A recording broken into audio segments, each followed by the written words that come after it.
মাঝরাতে দরজা কড়া নাড়ার শব্দে ঘুম ভেঙে গেল। আমি বিরক্তিকর ভাব নিয়ে দরজা খুললাম। দরজা খুলেই বিষণ্ণ কণ্ঠে বললাম, আরে তুই এত রাতে? আকাশ একগাল হেসে বলল, দোস্ত, অনেকদিন তোকে দেখি না। তোকে দেখতে ইচ্ছে হলো, তাই চলে আসলাম। আজ রাতটা তোর সাথেই কাটাবো। আকাশ আমার ছোটকালের বন্ধু। আমরা একসাথেই বড় হয়েছি। আমার বাসা থেকে ওর বাসা প্রায় 2 কিলোমিটার দূরে। অনেক দিন ওর সাথে বিভিন্ন ব্যস্ততার জন্য দেখা করতে পারি নাই। আমার সাথে শুধুমাত্র দেখা করবার জন্য এত রাতে সে বাসায় আসবে তা ভাবতেই পারছি না। এই না হলে বন্ধুত্ব। তুই কি বাহিরেই দাঁড়িয়ে থাকবি? ভিতরে আস, গল্প করি দুই বন্ধু মিলে সারা রাত। না রে দোস্ত, ঘরে বসবো না। চল বাহির থেকে ঘুরে আসি। আমি অবাক হয়ে বললাম, সে কি রে, এত রাতে কোথায় যাবি? আর তুই এত সাহসী হলি কবে থেকে? কিছুদিন আগেও না সন্ধ্যার পর ভূতের ভয়ে বাসার বাহির হতি না? আকাশ একগাল হেসে উত্তর দিল, এখন কি আর সেই দিন আছে? চল বাহিরে চল। আকাশে কি সুন্দর চাঁদ উঠেছে, তাই না রে আকাশ? আচ্ছা, তোর কি হয়েছে বলতো? আসবার পর থেকেই তুই এত চুপচাপ কেন? আকাশ মৃদু হেসে বলল, না, এমনিতেই। এখন থেকে ভাবছি একাই থাকবো। সন্ধ্যার সময় ডিসিশন নিয়েছিলাম, সারা রাত ছিলামও একা। কিন্তু এখন খুব বেশি ভয় করছিল, তাই তোকে ডেকে নিয়ে আসলাম।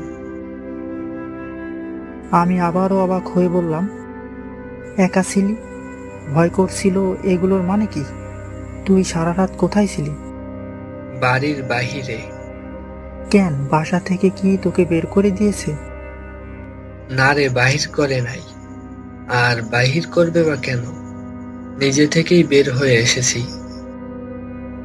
আকাশ আমার হাত ধরে বলল, দোস্ত, আমার বাসায় একটু যাবি? আম্মু আমার জন্য খুব কাঁদছে। আম্মুকে একটু বলে দিয়ে আসবি, আমি ভালো আছি, খুব ভালো আছি। আমার জন্য যেন কান্নাকাটি না করে। আমি অবাক হয়ে বললাম, আমি তো তোর কথাবার্তা কিছুই বুঝতেছি না। কি সব বলছিস? বাসা থেকে কেন বের হয়ে এসেছিস?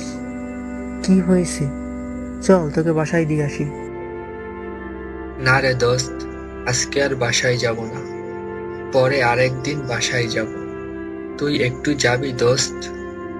আম্মু খুব কান্নাকাটি করছে।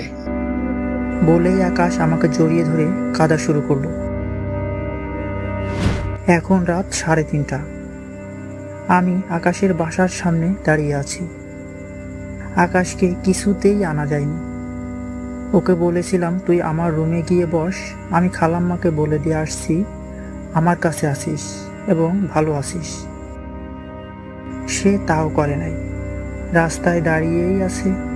আমি খালাম্মার সাথে কথা বলে বাহির হবার পর নাকি আমার সাথে আমার বাসায় যাবে। কি ঘটছে কিছুই বুঝছি না। আকাশের কান্নার জন্য বাধ্য হয়েই এত রাতে আকাশের বাসায় আসতে হয়েছে। আমি নিথর পাথর হয়ে দাঁড়িয়ে আছি। খালাম্মা আমাকে জড়িয়ে ধরে অঝোর ধারায় কাঁদছেন। আমি খালাম্মাকে কিভাবে সান্ত্বনা দিব বুঝতেই পারছি না। পুলিশ এসে আকাশের লাশ নিয়ে যাচ্ছে। আজ সন্ধ্যায় আকাশ তার রুমে গলায় ফাঁস আটকিয়ে আত্মহত্যা করেছে। আমার আস্তে আস্তে বোধশক্তি লোপ পাচ্ছে। আমি কি শুনছি?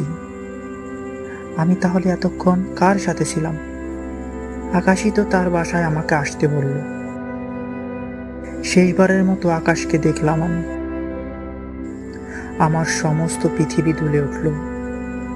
মনে হচ্ছে সব কিছু দুলছে। চোখের সামনে থেকে সবাই আস্তে আস্তে দূরে সরে যাচ্ছে। আমিও আস্তে আস্তে অন্ধকার জগতে হারিয়ে যাচ্ছি। দূরে কে যেন কান্না করছে, তার মাঝে কে যেন বলছে, আমার আম্মুকে বলিস আমি ভালো আছি।